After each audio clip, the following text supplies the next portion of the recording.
le direct.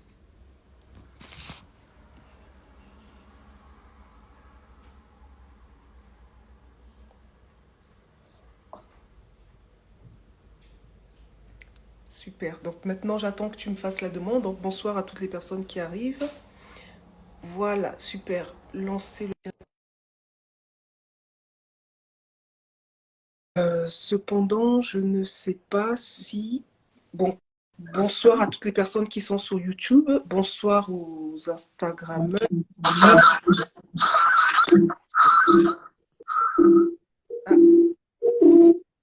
Alors, normalement, là, ça devrait mieux passer, non? oui, c'est bon.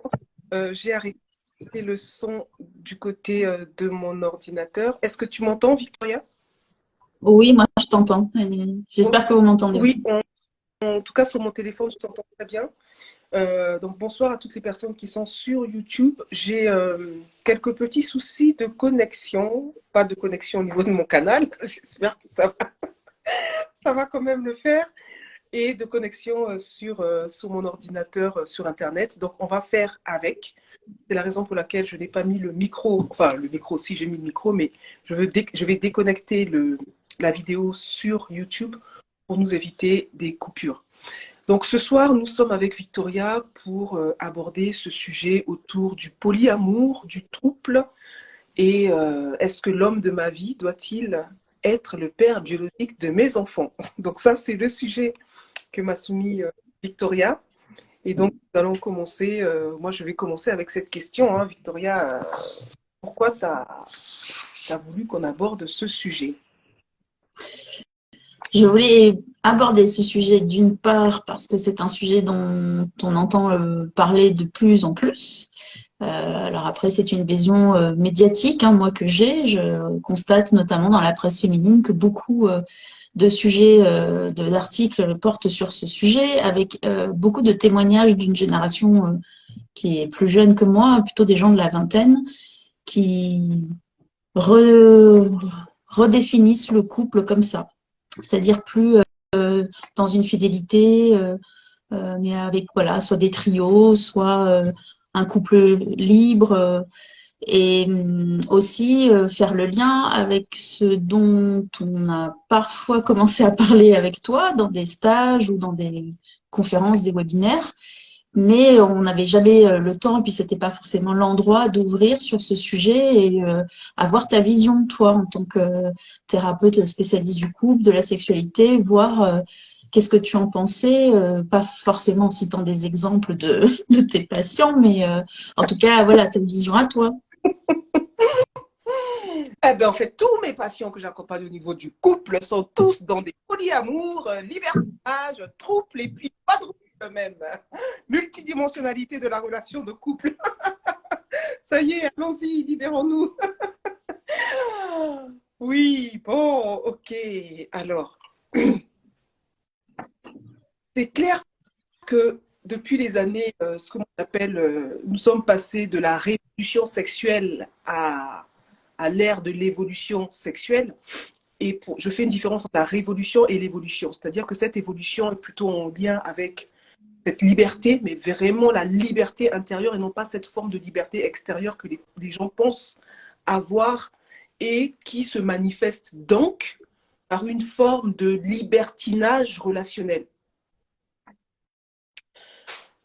Je vais répondre à certaines de tes questions en lien avec ce sujet en partant du principe libre, puisque j'ai fait un live tout à l'heure sur le principe d'équilibre et puis je vais continuer jusqu'au début du stage pour parler du stage femme, pour parler justement de l'importance de toujours honorer cet équilibre-là parce qu'en honorant cet équilibre, nous maintenons l'ordre naturel des choses pour une meilleure harmonie.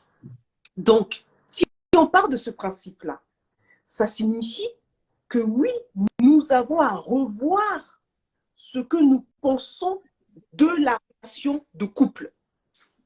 Tu vois ce que je veux dire? Est-ce que vous voyez là où je suis en train d'arriver? C'est-à-dire que si on part du principe que ce qui est important, c'est qu'il y ait un équilibre, et que si cet équilibre part d'un trio, d'un trouble, why not? Tu vois ce que je veux dire? En sachant que que dans la plupart des couples, c'est bancal, c'est déséquilibré, où est le couple? Ça veut dire que couple, dans le sens du 2, 1 plus 1 qui donne le 3, donc la troisième relation, enfin la troisième entité qui définit ou signifie le couple, dès lors qu'il y a un déséquilibre dans la relation, est-ce qu'on peut encore parler de couple? Et c'est la raison pour laquelle nous avons connu beaucoup de civilisations, même de peuples, et même encore aujourd'hui, en Afrique par exemple, il y a des relations avec des hommes qui ont plusieurs femmes, et c'est admis. Des hommes qui ont plusieurs femmes, et il n'y a aucun souci. En fait, il y a premier bureau, deuxième bureau, troisième bureau. On appelle ça des bureaux. Si je parle au Congo, par exemple, on parlait de bureau, premier bureau, deuxième bureau, troisième bureau. Et aussi, il y avait une espèce de respect de celle qui arrivait après le premier bureau. Donc, c'est-à-dire que si moi, j'étais la première femme, celles qui viennent après me respectent. C'est-à-dire que c'était moi la première. Vous voyez, il y a comme une espèce de codage comme ça, excusez-moi l'expression, qui est admis et qui fait que il y a une forme d'équilibre dans les relations que l'homme va établir avec ses différentes femmes et pour le bon fonctionnement du foyer ou de la famille qui va constituer avec ces différentes femmes-là. Donc, bien évidemment, après, ça a été légalisé, on va dire, de manière traditionnelle, ou c'est légalisé dans certains pays où, oui, on accepte justement ce genre de relations, même si c'est encore homme avec plusieurs femmes. L'inverse n'est pas encore possible officiellement, entre guillemets. Vous voyez ce que je veux dire? Et donc, aujourd'hui, avec cette forme de libertinage relationnel que moi, je peux observer, et non pas de liberté dans la relation telle que nous devrions en principe vivre, quelle que soit la forme de couple formant, eh ben, en fait, je constate que les gens, sous prétexte d'une forme de liberté qu'ils cherchent, vont donc créer ce que l'on voit aujourd'hui avec ces polyamours, avec ces trouples et toutes ces choses-là. En sachant que moi, je fais une différence entre le polyamour et puis le trouble. Parce que dans le polyamour, on parle de plusieurs amours. C'est-à-dire que je peux aimer plusieurs personnes en même temps et créer des relations avec ces personnes-là. Je pense fondamentalement que l'on peut aimer plusieurs personnes en même temps. Parce que l'amour, ce n'est pas quelque chose qui est unique à un individu. Pardon. Cependant, la manière dont on va aimer X, Y, Z, ça ne portera pas la même forme et les mêmes enjeux selon les personnes. Après que l'on aime à l'endroit de l'amour amoureux, ça encore, c'est aussi différent, puisque justement, on est tous différents et donc forcément, l'expression de cet amour-là sera forcément différente selon les individus. Donc, que ce soit au niveau d'une relation amicale, que ce soit au niveau d'une relation amoureuse, des relations amoureuses, que ce soit au niveau même d'une relation entre un parent et ses enfants, je suis désolée. Lorsque un parent a des enfants, il n'aime pas ses enfants, il aime ses enfants, il aime tous les enfants, mais il va avoir des manières d'aimer en fonction de la personnalité de chaque enfant. Mais ça ne signifie pas qu'il aime plus un enfant qu'un autre. C'est juste que l'amour est différent. Ça aussi, c'est donc quelque chose à bien différencier pour ne pas rentrer dans quelque chose d'uniforme par rapport à l'expression de l'amour que l'on peut éprouver pour quelqu'un. Parce qu'il n'y a pas d'uniformalité. Ça se dit ou ça se dit pas? Pas grave, hein, vous savez. Ah, de quoi? Uniformité, il n'y a pas de... Voilà, c'est ça. Parce que là, on est des êtres uniques, multifacettes, uniques, et même au sein même d'une relation, on va dire à deux, l'amour aussi diffère. On évolue, on change, on a des besoins qui sont différents selon nos âges. Vous voyez? Et donc, par rapport à ces besoins et par rapport à ce que l'on va partager avec un partenaire, par exemple, eh ben, l'expression de cet amour-là va prendre aussi des formes différentes. Est-ce que vous saisissez ça? Donc, je voulais déjà poser la base de cette histoire-là pour que, par rapport à ça, on puisse resignifier et non pas définir la relation de couple, mais resignifier la relation de couple. Ça, c'est ce que moi, je propose sous le regard du principe d'équilibre. Et donc, tout est possible. Soyons libres. Soyons libres. Maintenant, c'est là où moi, j'interviens par rapport à la sexualité. Vous voyez, on a parlé de, oui, je peux relationner avec différentes personnes, mais est-ce que je peux partager mon intimité sexuelle avec toutes ces personnes-là? C'est là où moi j'ai mon point de vue personnel, propre, par rapport à mon vie personnelle, et en même temps, je peux proposer un regard, on va dire, professionnel sur la manière dont les personnes pourraient vouloir sexer, excusez-moi l'expression, avec plusieurs personnes, dès lors que ça respecte un équilibre qu'ils vont trouver avec X, Y, Z, chacun fait ce qu'il veut. Chacun fait ce qu'il veut, dans le respect de l'intégrité physique, énergétique, émotionnelle, mentale et spirituelle de chaque personne. Parce que lorsque l'on rentre justement dans le mélange et dans le partage de nos énergies sexuelles avec différentes personnes, ça signifie que nous avons à poser aussi un cadre de confiance qui fasse que si on n'utilise pas de préservatif ou de protection, si par exemple moi je suis avec une personne, on va dire je suis avec un homme et une femme, et on va dire oui, on va parler de trouble par exemple. Je suis avec un homme et une femme et on forme un trouble et on relationne sexuellement soit à trois, soit deux de temps en temps, soit avec l'autre, peu importe comment on joue avec ces échanges-là, ça signifie que est-ce qu'on est un trouble unique ou est-ce qu'au sein du trouble, chacun est libre de troubler avec d'autres personnes? Tu vois ce que je veux dire? Et donc, ça veut dire que si, par exemple, Madame Y va avec deux autres personnes, on va dire deux autres hommes, par exemple, et Monsieur Y, Z va aller avec deux autres femmes qui eux-mêmes ou elles-mêmes sont aussi avec d'autres personnes comme ça, vous voyez que là, ça fait beaucoup de mélange.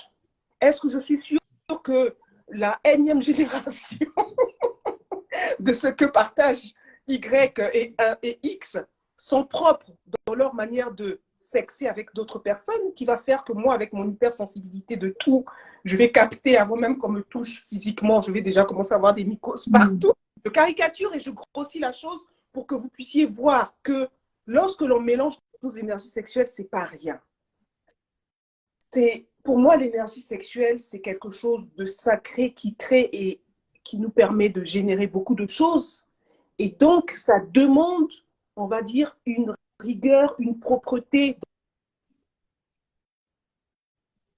éviter certains désordres, certains mélanges qui pourraient aller dans le sens contraire de nos enjeux. J'ai besoin du chargeur, s'il te plaît. Non, merci. Est-ce que vous comprenez ce que je veux dire?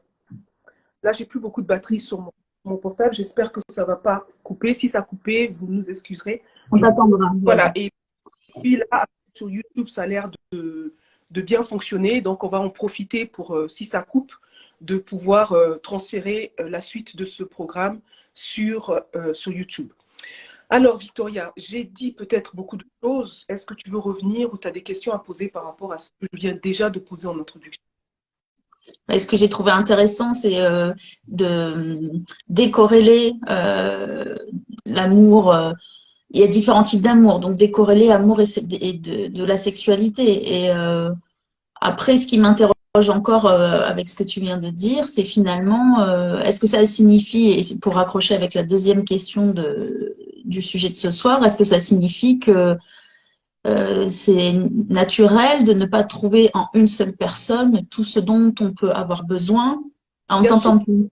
Ah, ça y est, je t'entendais plus. Pour moi, c'est évident qu'on ne peut pas trouver, pour l'instant, au stade de notre humanité, j'ai jamais vu une personne trouver en une seule personne tout ce dont elle a besoin pour sentir sa complétude.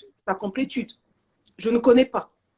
Peut-être que ça existe, hein, mais ces gens-là, si ça existe, montrez-vous parce que vous serez des exemples de l'intégration de nos polarités masculines et féminines à l'intérieur de nous. Parce que notre enjeu, en fait, c'est de trouver cette complétude déjà à l'intérieur de nous qui fasse que l'autre partenaire, femme ou homme, ou plusieurs, peu importe, soit aussi complet et que nos deux complétudes se retrouvent pour jouer avec cette harmonie. Parce que l'équilibre que je vais trouver dans ma propre complétude et l'équilibre que l'autre trouve dans sa propre complétude n'a pas besoin de moi ou de l'autre pour me sentir dans un équilibre. Je m'explique.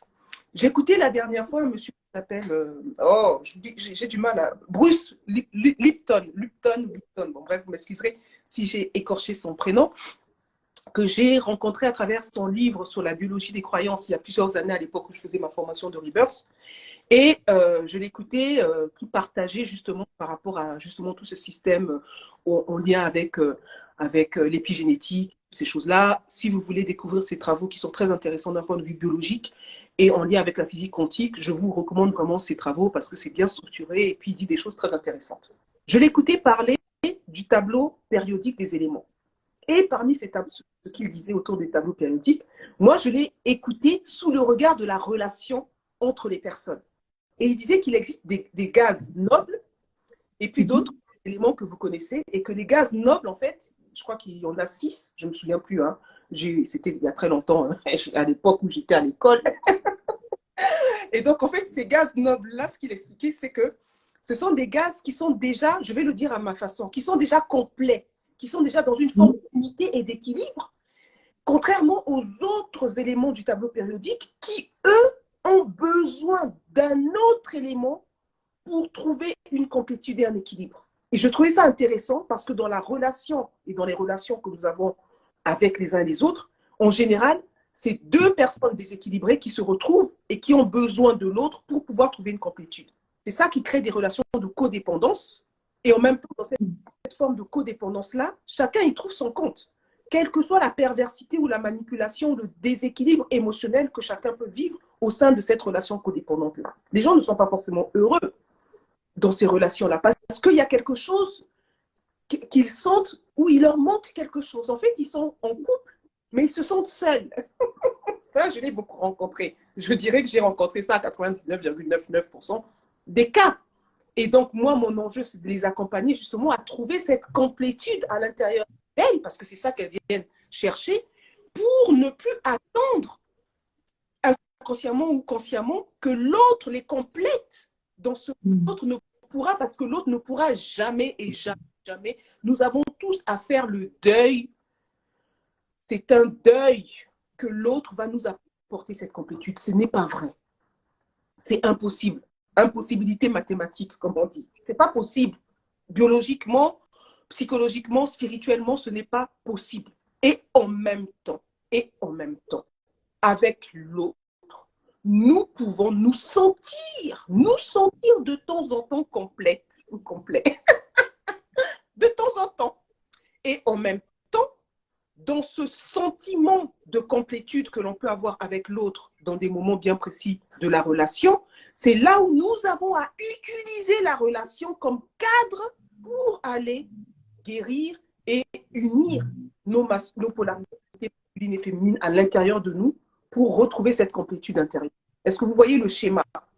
L'un n'empêche pas l'autre et en même temps, l'autre est là pour nous permettre d'intégrer à l'intérieur de nous cette complétude, même si nous n'avons pas besoin de l'autre pour ça. Et c'est la raison pour laquelle de plus en plus d'âmes et d'êtres, que ce soit des hommes ou des femmes, qui ont trouvé cette complétude intérieure, en tout cas qui se rapprochent de plus en plus, ce sont souvent des personnes qui sont célibataires. Parce qu'ils n'ont pas encore trouvé ce gaz noble-là, cet autre gaz noble, avec qui ils vont pouvoir ou elles vont pouvoir justement rayonner à une dimension autre, c'est-à-dire une dimension d'autonomie au niveau de la relation. C'est l'enjeu de chaque être humain. Il faudra encore plusieurs, je pense, millénaires pour qu'on arrive à retrouver notre noblesse, le gaz noble que nous sommes. J'ai trouvé ça vraiment très intéressant, l'image qu'il donnait par rapport au tableau périodique et à cette analogie qu'il a faite avec la relation, parce que quand vous voyez ça, finalement, c'est vraiment notre humanité. C'est ce qui se passe. C'est ce qui se passe.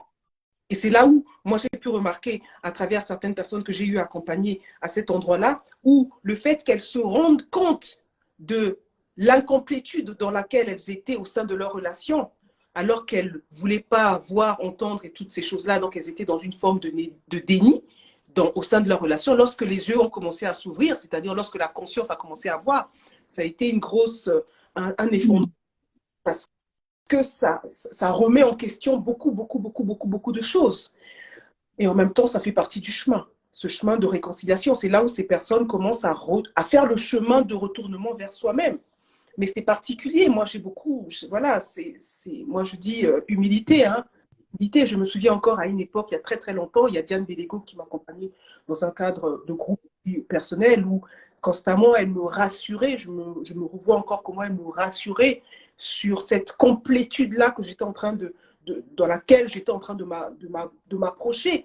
Et que moi, je me rendais compte au fur et à mesure, justement, que je m'approchais de cette complétude, combien j'étais seule sur le chemin dans ma vie personnelle. Quand je dis seule, ça ne veut pas dire que je n'avais pas de relation, mais quand je dis seule, c'est dans le sens de cette autonomie de conscience dans laquelle je pouvais être par rapport à l'autre, une forme de décalage. J'ai même beaucoup d'émotions en vous disant ça, parce que tout à l'heure, je partageais justement avec ma mère. Je partageais justement. Excusez-moi, c'est parce que c'est tout frais là. Et donc, du coup, je suis encore un peu dans l'émotion de ce que je partageais avec ma mère à ce sujet, justement. Et puis, elle, toujours dans sa sagesse naïve, un peu particulière, elle me sort une phrase en me disant, mais est-ce que ce ne serait pas ça ton chemin? Et boum! Voilà. Un beau miroir. Pardon? Un beau miroir. Voilà, mais tu vois, j'en reçois encore des miroirs. Oh là là, c'est triste. Mais bon, en même temps, ça fait partie du chemin de la femme initiatrice. Et c'est là où, justement, moi, je ne fais qu'accompagner les gens à l'endroit de ma propre expérience et de ce que j'expérimente. Et je suis persuadée à 1000% que les femmes ont à initier les hommes à retrouver justement avant cette complétude-là, même en parallèle, mais en tout cas, de reconnaître ces hommes qui, par rapport à la société dans laquelle nous sommes aujourd'hui, a beaucoup infantilisé les hommes qui ont beaucoup perdu leur place, en fait.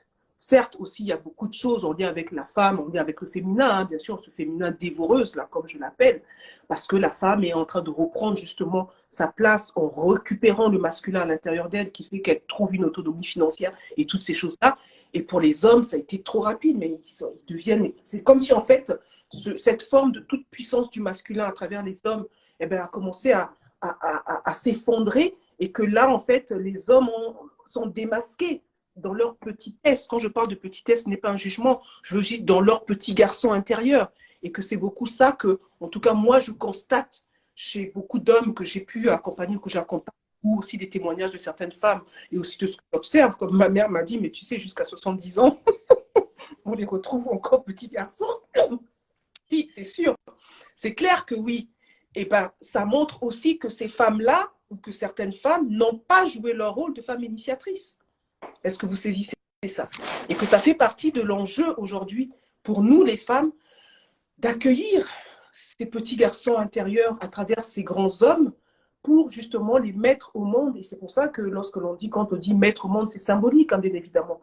C'est la dimension du maternel en nous, non pas de les prendre comme des petits-enfants, pas du tout, c'est pas à cet endroit-là que je parle.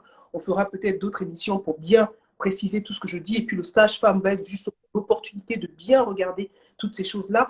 Parce que lorsque un homme rencontre une femme qui va accueillir en lui le petit garçon, je l'avais déjà dit dans d'autres conférences, et ben c'est à cet endroit-là aussi que la femme, par la dimension du fait qu'elle est mère, même si elle n'a pas mis au monde des enfants, elle retrouve cette dimension de la grande mère en elle, elle devient vraiment le réceptacle qui va mettre au monde l'homme à travers le petit garçon. Donc il y a beaucoup de choses à dire par rapport à ça, ça demande effectivement beaucoup d'humilité et de reconnaissance que ça fait partie de notre rôle de femme. Vous saisissez? Voilà. Et donc, pour rester sur le sujet que nous on est en train d'aborder, est-ce que nous avons suffisamment d'énergie pour vivre ça au sein d'un trouble? Déjà, avec une personne, il y a du boulot. Alors, ce ou un autre homme avec qui je vais initier, ça veut dire que je suis balèze, hein, parce que déjà avec un, c'est chaud.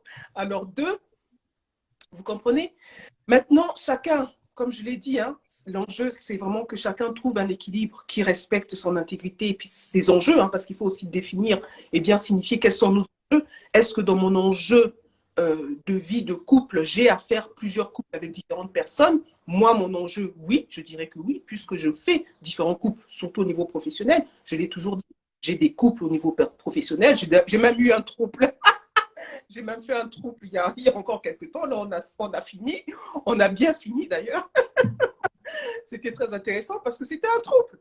mais on ne faisait pas l'amour ensemble, on ne couchait pas ensemble, ce n'était pas ça notre enjeu. On avait un projet comme un, et que dans ce projet commun-là, on a mis ensemble nos énergies pour aller dans le sens de ce projet. Ça, c'est un trouble professionnel.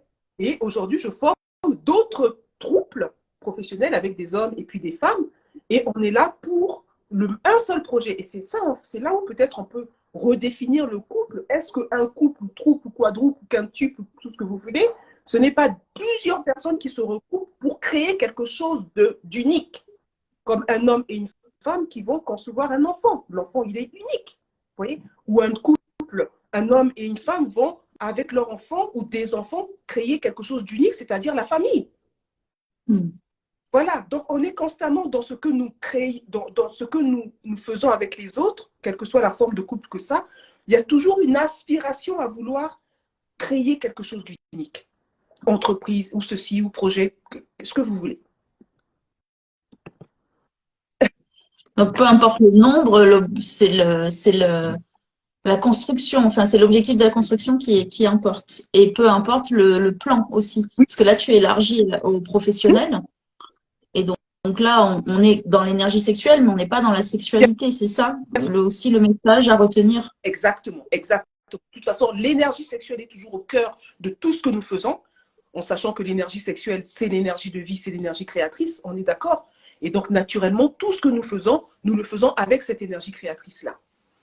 Est-ce que cette énergie créatrice, donc énergie sexuelle, a besoin d'être utilisée dans une génitalité avec un partenaire ou plusieurs partenaires? Tout dépend des enjeux. Il y a des personnes qui peuvent faire des trouples où il y a un trouble, c'est-à-dire il y a une femme avec un homme, ils vivent ensemble, et puis au sein de cette relation-là, l'homme, il a une autre copine à l'extérieur. Et à la maison, il n'y a plus de sexualité, mais à l'extérieur, il vit une sexualité complètement épanouie. Et il peut donc, s'ils comprennent ça, ce jeu-là, par exemple, mais ça c'est très fréquent, sauf que c'est caché. C'est là où on dit que l'homme, il a une maîtresse. Mais est-ce qu'aujourd'hui, on ne peut pas justement se libérer de ces formes de oui, maîtresse, où j'ai mon amant, ceci, pour être complètement libre de vivre la relation avec ce partenaire-là ou avec cette partenaire-là et à créer quelque chose avec celui ou celle-là parce que notre enjeu relationnel s'inscrit autour de ça et que, par exemple, la femme qui est à l'extérieur, eh ben, elle n'a pas forcément envie de coucher avec la femme à la maison parce qu'elle n'est pas, ça ne l'intéresse pas. Et inversement, ou ça peut être l'inverse, c'est-à-dire que les deux là, ils sont à la maison, homme et femme, et puis elle, c'est la femme qui est avec un monsieur ou avec une femme. Mais le monsieur, il ne couche pas forcément avec le monsieur à côté, ou si c'est une femme, la femme, elle ne couche pas forcément avec le monsieur. Donc en fait, il y a plusieurs configurations. Ce qui est important, c'est la liberté que chacun va prendre à oser assumer son désir par rapport à ça, et aussi à poser le cadre du partage de l'énergie sexuelle. Parce que pour moi, c'est ça qui est pour moi sensible à mon niveau. Mais ça, c'est ma sensibilité à moi. Chacun fait ce qu'il veut. Parce que comme beaucoup de choses autour de cette énergie sexuelle, elle est génitalisée, je dis qu'on a beaucoup de merde, excusez-moi l'expression, à nettoyer par rapport à tout ce que nous avons reçu au niveau incestuel, au niveau incestueux, par rapport à ce que nous portons dans notre sang. Et comme j'ai souvent tendance à dire, même deux personnes, ils pensent qu'ils font l'amour, ils s'aiment et tout ça. Mais je l'ai toujours dit, on ne tombe pas amoureux d'un autre, on tombe amoureux d'un arbre généralement. Donc imaginez, vous êtes au lit, vous êtes déjà en train de partouzer avec les papas, les grands-parents, les ceci, les cela, toute la lignée dans le lit. Donc déjà, nous avons à nous débarrasser de tous ces gens-là dans notre lit pour ensuite commencer à introduire d'autres. Vous voyez, en fait, bon, c'est vrai qu'on va me dire, oui, mais toi, tu vas trop loin. C'est pas que je vais trop loin, je parle juste des faits. C'est la réalité. Vous saisissez?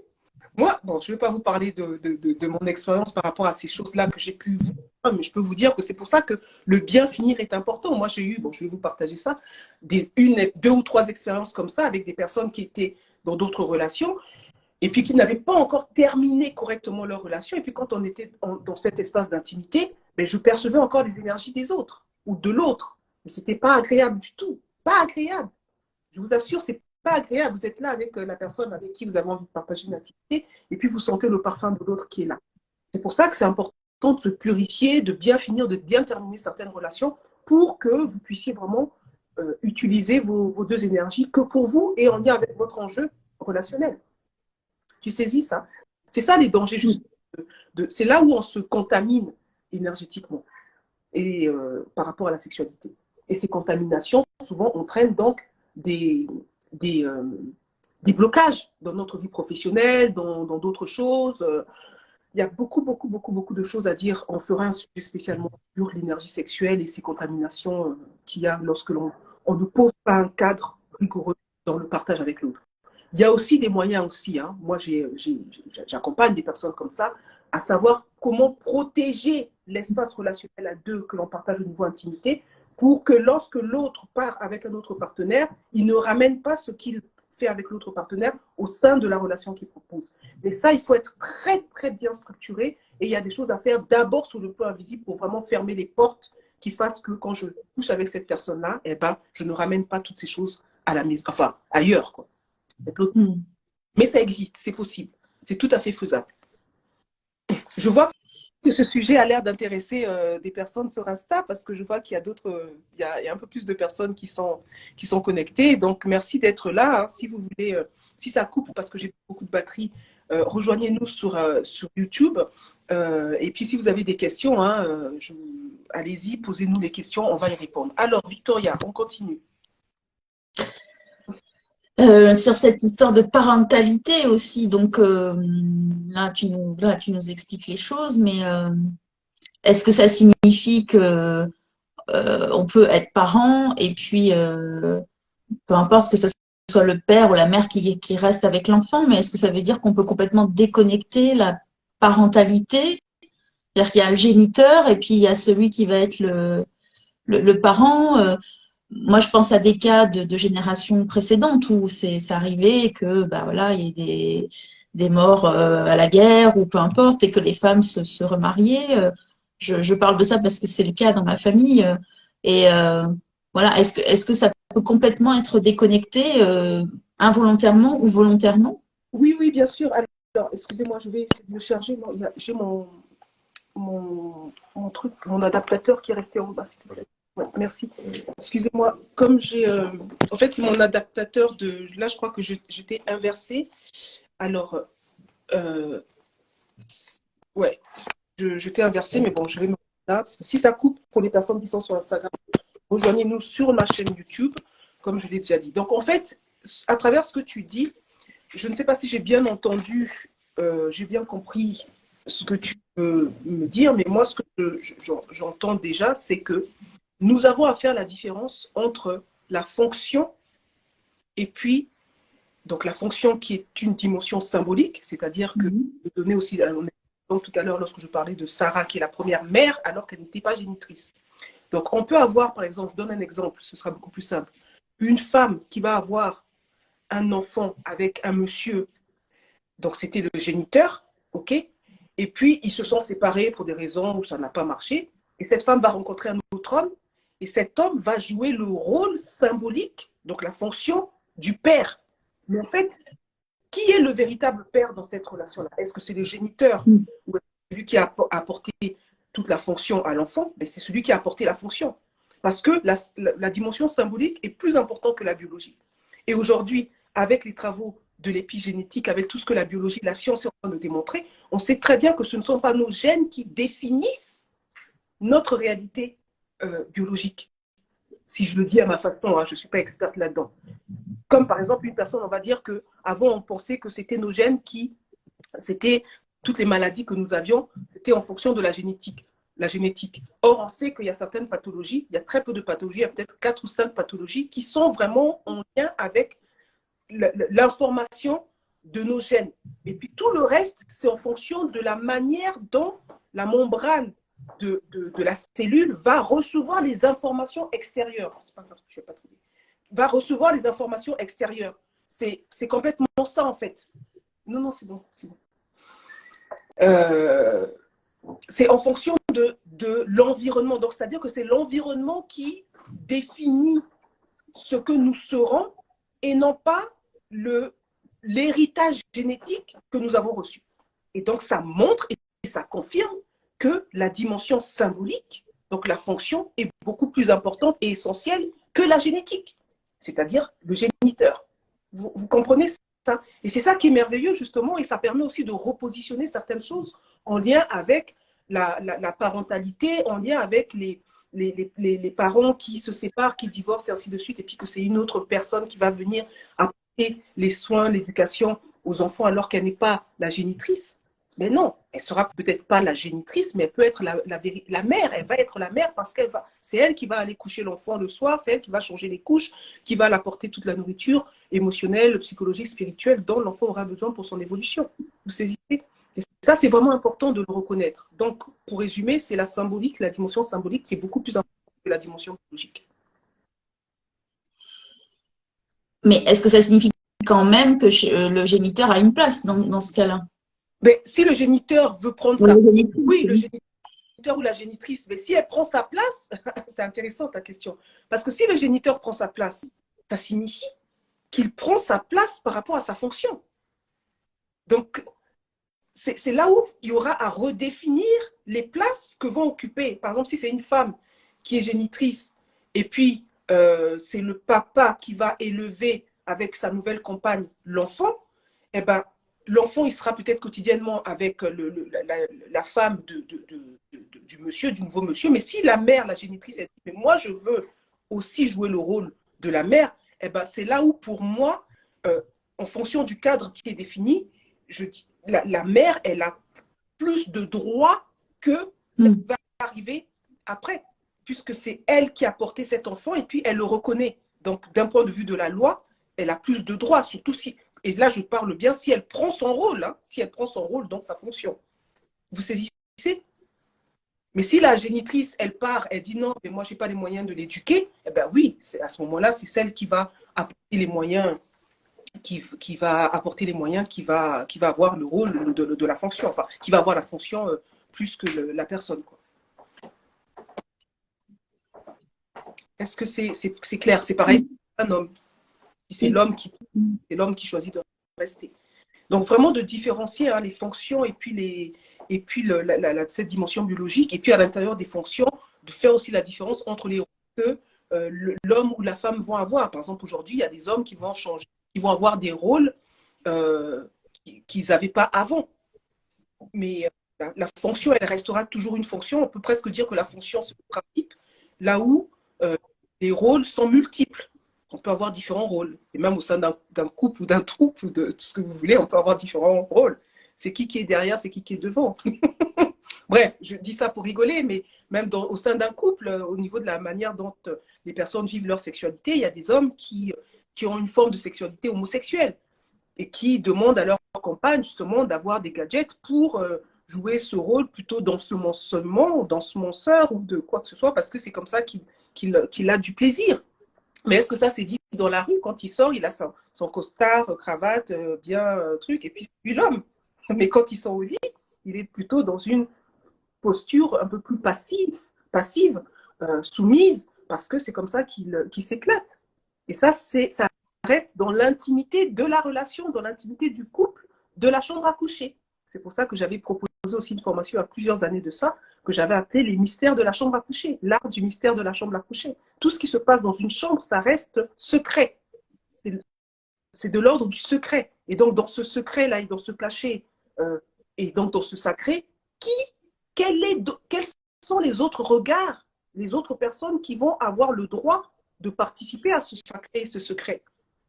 Dès lors que l'on met d'autres personnes, ok, donc ça reste, il doit toujours définir, là on parle vraiment de définir un cadre pour que ce qui est fait dans cette intimité-là ne sorte pas. C'est pour ça que je disais que moi j'ai une certaine sensibilité par rapport au partage de l'énergie sexuelle à l'endroit de la sexualité, parce que quand ça sort du cadre de la chambre, hein, je dis chambre, on peut aussi le faire dans les toilettes où vous voulez, peu importe, mais vous comprenez ce que je veux dire. Quand ça sort de ce cadre-là, quand c'est mis à jour à l'extérieur, ça désacralise quelque chose et ça fait perdre la dimension magique qu'il y a à l'intérieur de ça. Et c'est là où se fait l'alchimie.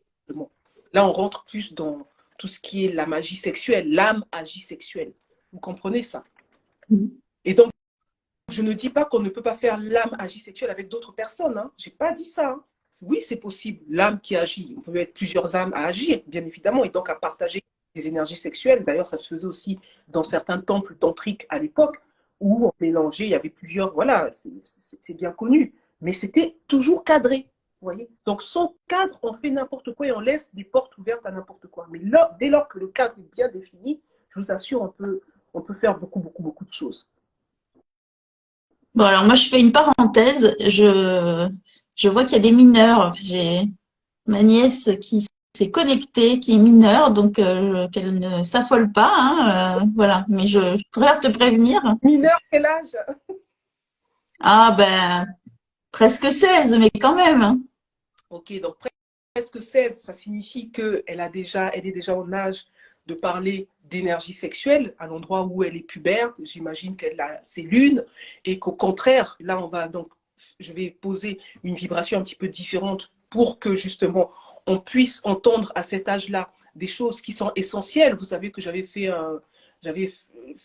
posté un article sur LinkedIn où je parlais justement de l'importance de l'éducation sexuelle à l'école. Et pour moi, j'assume le fait que nous avons à ouvrir un espace d'éducation à l'école, à commencer par la maternelle. Attention, attendez les parents. Je ne suis pas en train de vous parler de sexualité.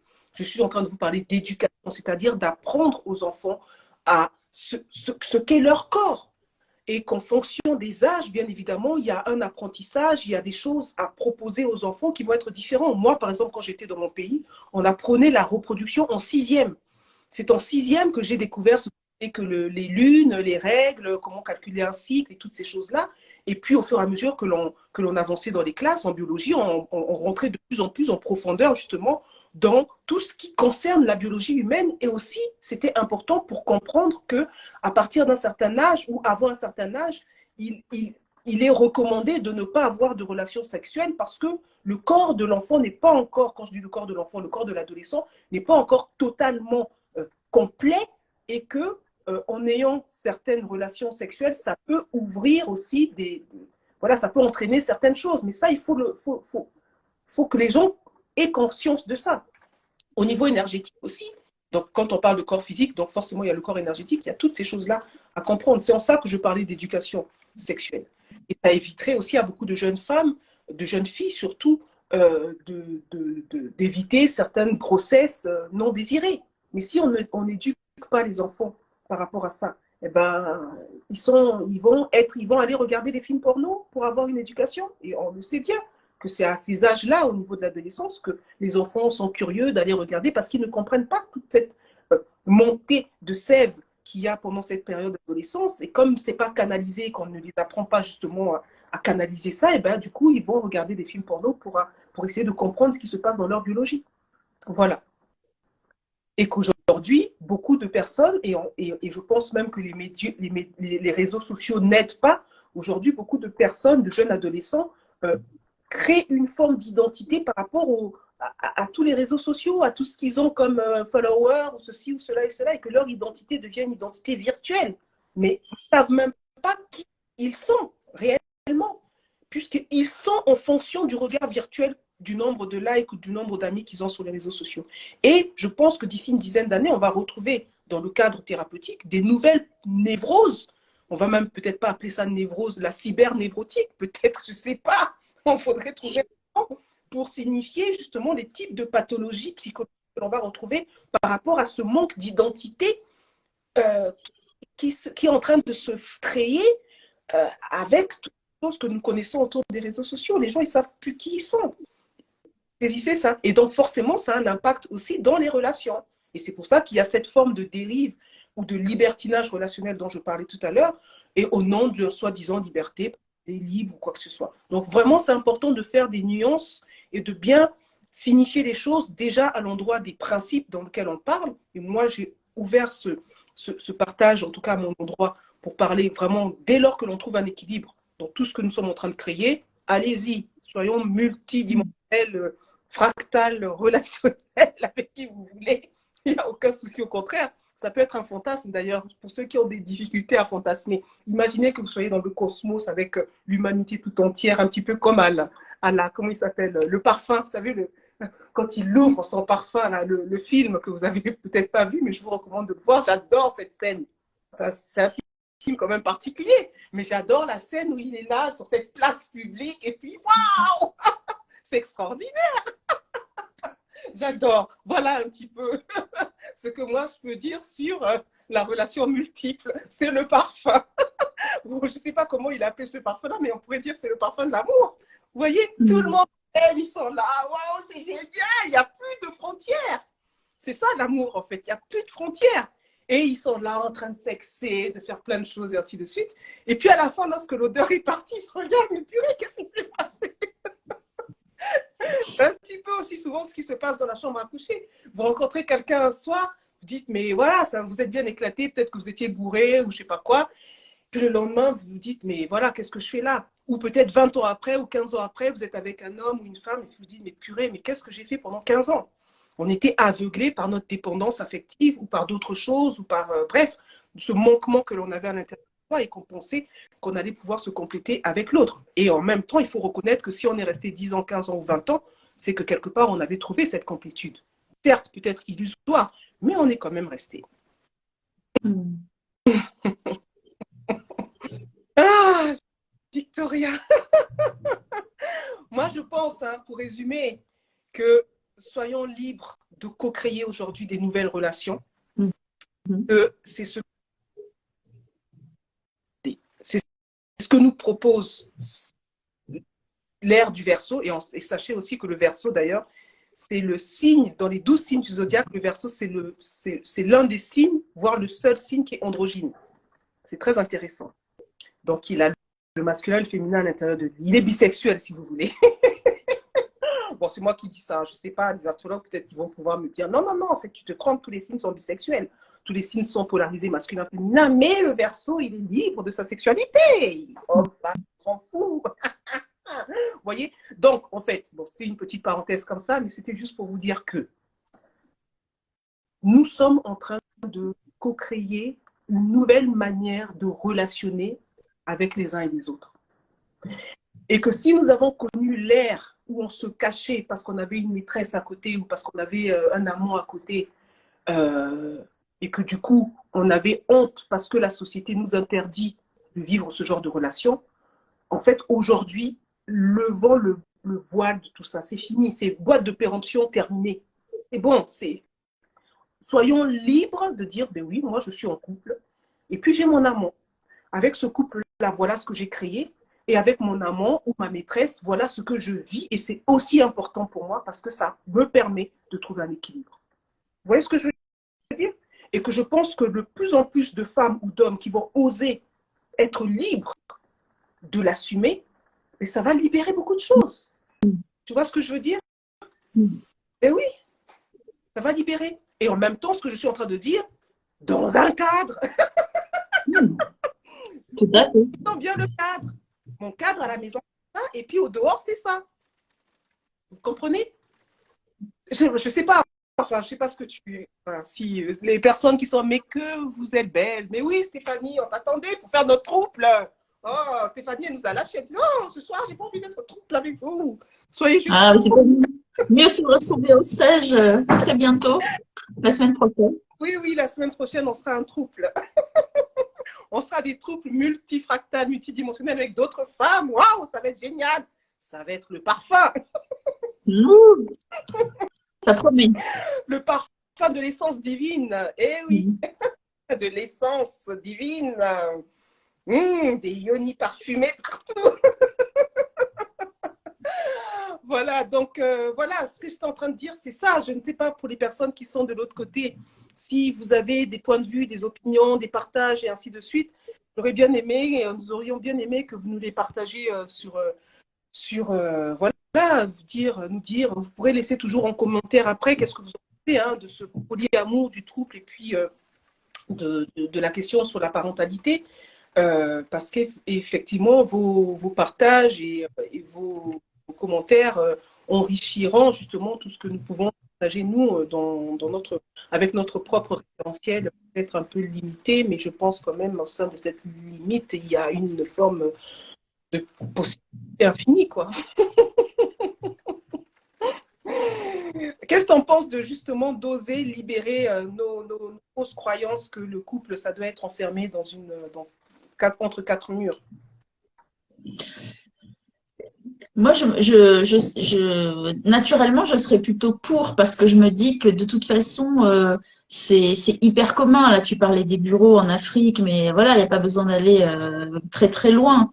Et je me me pose la question de pourquoi voilà, socialement, c'est pas acceptable, c'est pas accepté et que ça reste caché. Ça me fait, oui, ça me fait poser question puisque après, c'est peut-être le modèle aussi judéo-chrétien du couple qui est difficile à déboulonner, mais au fond, je trouve que ça enlèverait beaucoup de souffrance. Ce serait plus naturel et ça permettrait à chacun de prendre sa place et pourquoi pas de valoriser, voilà, une femme qui a son couple, son mari, et puis qui a un amant. Est-ce que c'est pas justement valoriser les deux personnes au lieu d'en cacher une? C'est, je me demande pourquoi en 2023 on a encore du mal. Alors les jeunes le font un peu, ils appellent ça trouble, pourquoi pas. Mais j'ai la sensation que finalement, je comprends mieux maintenant, si tu veux. Pour reboucler avec le départ, grâce à tes explications, je comprends mieux pourquoi les jeunes générations, pour elles, c'est plus naturel. Parce que finalement, elles font un peu table rase et elles se disent, un peu comme dans le boulot, on le voit maintenant, les gens ils veulent du sens, les jeunes veulent du sens, ils veulent être eux. Et je sens que dans la relation, ils veulent être eux. Ne plus se cacher derrière des masques voilà, pour la société, pour l'autre. Donc, Tout à fait, tout à fait. Donc, écoutez, c'est avec ça qu'on va conclure. Hein. Vous savez qu'il y a beaucoup de choses à dire. On n'a pas beaucoup développé sur le polyamour. Hein. On aurait pu, peut-être la prochaine fois, on continuera sur ce sujet pour rentrer vraiment dans les abysses de ce polyamour-là. Qu'est-ce qu'il y a derrière plusieurs amours? Pourquoi et qu'est-ce qui fait on différencie la manière, l'expression de cet amour? Hein. On aime, mais l'expression de l'amour est différente selon les personnes parce que nous sommes des êtres uniques et ça, c'est vraiment important de le reconnaître puisque c'est ça qui donne justement cette spécificité, ce parfum unique que l'on peut partager avec une personne unique aussi au sein d'une relation multiple, quoi. Voilà. Donc, petite annonce, hein, vous savez que nous sommes à une semaine de l'événement qui va y avoir lieu la semaine prochaine, au week-end de Pâques, 3 jours du vendredi matin au dimanche, en sachant que vous pouvez arriver la veille pour commencer à vous préparer. Voilà, il y a toujours Ilut un soir et Ilut un matin, et puis il y aura une journée supplémentaire pour celles qui voudront le lundi de Pâques, où on va justement être dans l'alchimie, dans la cuisine, avec pas mal de choses à alchimiser entre femmes. Donc, si vous avez envie de renseignements par rapport à ça, vous verrez sur la vidéo, sur YouTube, où vous pouvez envoyer un texto, bon bref, voilà, des renseignements ou même laisser un commentaire ici et puis on vous répondra pour les modalités d'inscription si ça vous intéresse. Sachez que j'ai fait un live tout à l'heure sur le libre. Vous avez vu qu'aujourd'hui j'ai abordé ce soir ce sujet autour de ça. Demain, avec Simo, on va poursuivre sur l'importance de remettre la loi dans son sang.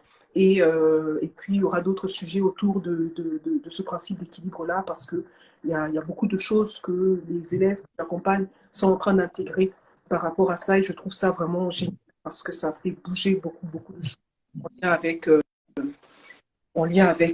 avec l'ignorance et l'inconscience dans laquelle chaque humain vit encore actuellement et dont je fais partie, et des conséquences que cela a engendré dans nos vies et dans les vies passées. Voilà. Donc, hâte, dit Stéphanie. Bon, elle disait, hein, déjà 2, c'est chaud. Alors 3, ce sera brûlant, Stéphanie. Oh là là là là. Bref, merci Victoria pour ce sujet. Merci à toi. Merci à toutes les personnes qui étaient là sur Instagram. Bon, mon portable a pu tenir jusque-là. Et puis, on vous dit à la prochaine. Bonne fin de soirée. Et puis, rappelez-vous de liker, de partager si ça résonne. Au revoir. Bye.